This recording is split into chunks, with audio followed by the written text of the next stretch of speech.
गुरुजी वर्ग, माझे बालमित्र मैत्रिणी, सर्वांना माझा नमस्कार. आज 26 जानेवारी भारताचा प्रजासत्ताक दिन. या दिवशी 10:18 आपले संविधान लागू झाले. 15 ऑगस्ट 1947 रोजी आपण ब्रिटिशांच्या गुलामगिरीतून मुक्त झालो.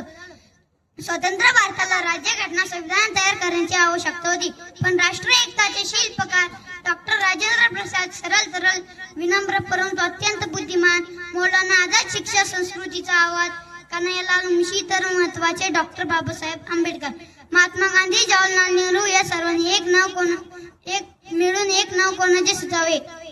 एकीकडे भारत विरुद्ध पाकिस्तान लोक मरत होते. संविधान बनवणे फार गरजेचे होते. हे कार्य कुणाला द्यावे? राज्यघटनेचे पीएचडी, कायदे पंडित, पत्रकार, लेखक, अर्थशास्त्र, समाज सुधारक, ज्ञानाची पकड असलेले डॉक्टर बाबासाहेब आंबेडकर हे उपयुक्त वाटले. डॉक्टर बाबासाहेब आंबेडकर सोबत 6 व्यक्ती होते, ते आपण सांगतो.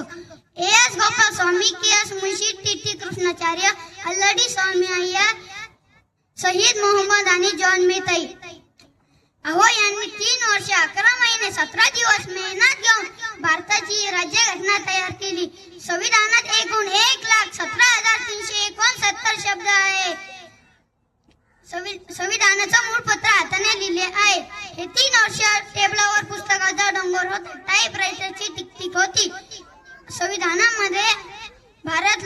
आपल्या संविधानामध्ये भारत लोकतंत्र गणराज्य असेल, जनता सर्वोच्च पदावर असेल, न्यायपालिका स्वतंत्र असेल, केंद्र व राज्य स्पष्ट विभाजन असेल, भेदभावपूर्ण अंत होईल.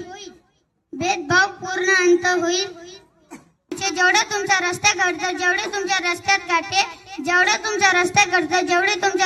गाठे तेवढे तुमचे यश मोठे.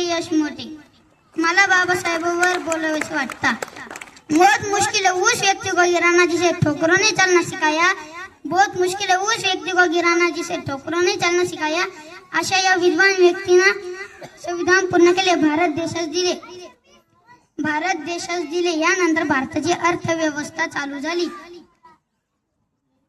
पहिले गुरुकुल होते, ज्याप्रमाणे माझी शाळा चैतन्य इंग्लिश स्कूल ही पण जे गुरुकुल आहे. मला घडवण्याचे, मला बोलण्याचे, मला निकारण्याचे, मला सावरण्याचे काम करते ते म्हणजे शाळेचे संचालक श्री माननीय भरत बाबासाहेब जराड सर. थकणं थांबणे त्यांच्या पुस्तकातच नाही म्हणतात ना, जसा राजा तशी प्रजा. आमचे संचालकच थकत नसेल तर आमचे प्रिय गुरुजन वर्ग कसे थकतात? या सर्व शिक्षकांबद्दल टाळे झाले पाहिजे.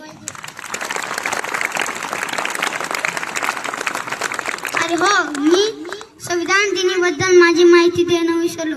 माझे नाव विश्वराज सोरन उदय काकडे. मी इयत्ता 4थी वर्गात शिकतो. संविधान दिनाबद्दल खूप हार्दिक शुभेच्छा. मला बोलण्याची संधी दिल्याबद्दल धन्यवाद. जय हिंद, जय महाराष्ट्र. भारत